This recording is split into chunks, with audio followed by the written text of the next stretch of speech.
உயர்ந்தது அப்படிங்கிறதுக்கு நான் காரணம் சொல்றேன் பாருங்க. இந்த கண்ணுக்கு 2 வேலை இருக்கு, 2 வேலைகள். என்னென்ன வேலை சொல்லுங்க பார்க்கலாம்.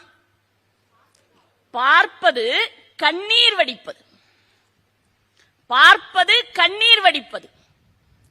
இந்த நாசிக்கு 2 வேலை இருக்கு. என்ன வேலை சொல்லுங்க பார்க்கலாம். வாசம் நுகர்வது, சுவாசிப்பது.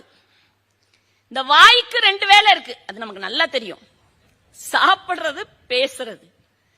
இந்த உடம்புக்கு 2 வேலை இருக்கு, என்ன தெரியுங்களா. உணர்வு பெறுவது, உணர்வு தருவது. உணர்வு பெறுவது, உணர்வு தருவது. இந்த உடம்புக்கு 2 வேலை இருக்கு. இந்த காதுக்கு எத்தனை வேலை இருக்கு தெரியுங்களா. ஒரே வேலைதான். என்ன வேலை. கேளுங்கள் கேளுங்கள், கேட்டுக்கொண்டே இருங்கள், நல்லவற்றை கேளுங்கள் என்பதனால் கடவுள் படைக்கும் போதே ஒரே ஒரு வேலை கொடுத்து இதை படைத்தான்.